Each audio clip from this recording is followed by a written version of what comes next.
केलं. नमस्कार, बोला बेधडक न्यूज चॅनल व सोलापुरी रणनीती न्यूज चॅनलच्या माध्यमातून सर्व प्रेक्षकांचं स्वागत करतो. सांगोल्यामध्ये दिनांक 11 ऑगस्ट रोजी मंगळवारी रात्री जी काही घटना चोरीची घडलेली आहे आणि एका व्यापाऱ्याची लूट केली म्हणून बातम्या पेपरआउट झाल्या, सोशल मीडियाच्या माध्यमातून सांगोला तालुक्यात आलेल्या होत्या.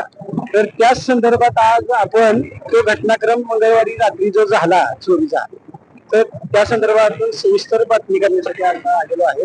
आणि ज्या डाळिंब व्यापाऱ्यांची लूट झाली ती व्यक्ती आपल्या सोबत आता आहे. त्याच्यासोबत आपण सविस्तर घटनाक्रमाची माहिती घेऊ. नमस्कार, मी सचिन मांकाळ, राहणार वासूद. माझा डाळिंबाचा व्यवसाय आहे आणि नियमित मी वर्ष दीड वर्ष झालं हिचं प्लॉटिंग पडलेलं आहे. वर्कआउट करायसाठी येतो मी आणि माझा जोडीदार, असं आम्ही येतो नेहमी. पण त्यांचा लाईटचा बिझनेस आहे. गणपती पुढे आल्यामुळे त्यांचा बिझनेस लोड आल्यामुळे ते काय माझ्या बरोबर येऊ शकत नाही. मी एकटाच माझं काम आटपून इथं आलतो. दररोज फिरतो मी या रस्त्यानं. आणि आल्यानंतर मी आपल्या गाडीमधून उतरलो आणि असं गाडीच्या समोर इथं आलो, तर पाठीमागल्या साईडनं काळ्या रंगाची स्कॉर्पिओ अचानक आली आणि थांबली आणि डायरेक्ट माझ्यावर इथं अटॅक केला. किती वाजता? साधारण 8:10 आसपास अटॅक केला. मग अटॅक केला असताना इथून मला खाली इकडे नेलं अंधारात. किती जण?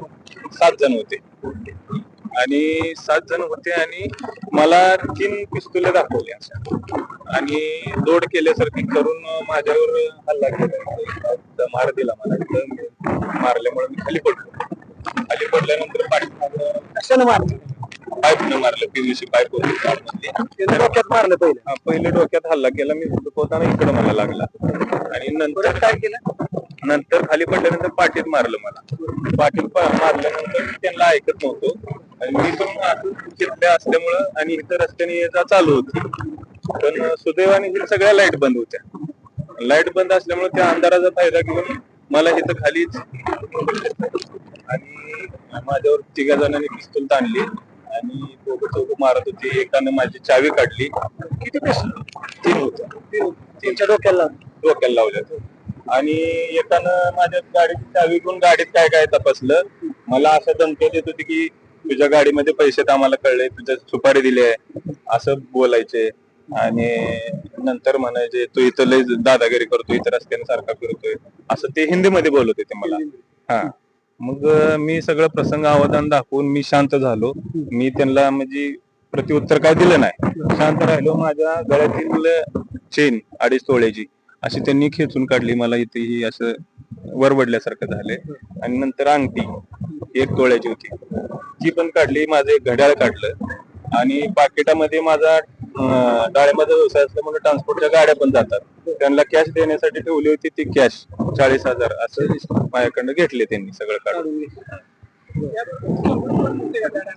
कोण नव्हतं माझ्यासोबत, एकटेच होतो आणि रस्त्याने माणसं ये जा करत होती. पण मला त्यांनी बोलू दिलं. माझ्यावरती बंदूक ताणल्यामुळं आणि मी त्यांना वरडता आलं नाही. त्यातून पण मी त्यांना म्हणलं की सगळं 1 ग्रॅमचं आहे, ही काय असली नाही. तर त्यांनी एकानं माझा मोबाईल काढून ती चेक केलं, त्याच्यावरती होलमार्क चेक केलं आणि ती चेक करून परत ती असली आहे म्हणून परत मला मारलं. आणि जोपर्यंत मी गाडीमध्ये येऊन बसवून तिथनं हलून जात नाही तोपर्यंत माझ्याकडून बंदूक ताणली होती. मग नंतर गाडी कुठल्या दिशेने गेली का? गाडी परत ना मी काय बघितली नाही की गाडी नंतरच्या वेळेस कुठे गेली. काय गाडी? काळ्या रंगाची स्कॉर्पिओ होती. 7 जण होते. काय हा, अंधार पडलेला होता. तिला रोड लाईट बंद झालेली, लाईटच नव्हती. हा घटनाक्रम होत असताना तुम्हाला काय वाटतं, सर्वसामान्य नागरिक सुरक्षित आहे का? कसं काय वाटतं? सांगोला तालुक्यात सर्वसामान्य नागरिक सुरक्षित नाही.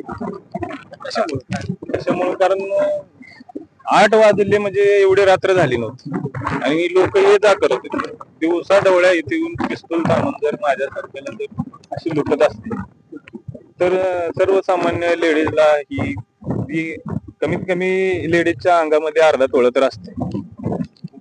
सांगोला आपल्या सुरक्षेच्या दिशेनं राहतच नाही. संशय वगैरे काय नाही माझा, कारण माझी काही दुश्मनी नाही या धंद्यामध्ये कुठं. पण असले तर किरकोळ इकडे तिकडे. तुम्हाला काय भाषा होत हा, मला ती म्हणली तुम्ही तुमची सुपारी दिली आहे. सुपारी दिली याचा अर्थ मला वाटलं एक वेळेस खरंच आहे कुणीतरी दिली असेल काय असेल बिझनेस मुळे असं तसं. पण नंतर ते काय म्हणले तुझ्या गाडीमध्ये कॅश आहे भरपूर आम्हाला त्याची टीप आहे. तर माझ्याकडे तर गाडीमध्ये कॅश नव्हतीच आणि ही खोटं बोलते की तिथं सिद्ध झालं. पोलीस प्रशासनाला माझी एवढी मागणी आहे की माझं जे सोनं ही गेलेलं आहे माझं सगळं ती सोनं रिकव्हर करून द्यावं. कारण त्यातला एक आरोपी सापडलेला आहे त्यांना आणि काळी स्कॉर्पिओ पण सापडलेली आहे मी सांगितलंय त्याप्रमाणे. तर तुमचा गुन्हा दाखल झाला त्यांच्यावर गुन्हा दाखल केलेला आहे. हा मग ते कळंब मधले आहेत हे सिद्ध झालेलं आहे. तर माझी पोलीस प्रशासनाला लवकरात लवकर माझं जी सोनं आहे ते रिकव्हर करून द्यावं हेच माझं. तुमचं नाव सर? प्रमुख काय मागणी पोलीस प्रशासनाकडे काय मागणी? त्यांचं जेवढं सोनं गेलेलं आहे तेवढं पोलीस प्रशासनानं लवकरात लवकर एक आरोपी गावलेल्या बाकीच्या आरोपींचा शोध घेऊन ते रिकव्हर करून द्यावं आणि प्रशासनाला ह्या रोडच्या जी लाईट आहेत ती चालू करण्यात यावं असं एक. ह्या लाईट किती दिवस झाले?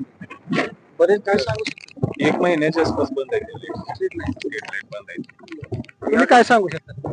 ही प्रशासनानं लवकर याची दखल घेऊन गेलेलं सोनं पैसे ही तात्काळ वापस करावं ही आमची मागणी आहे.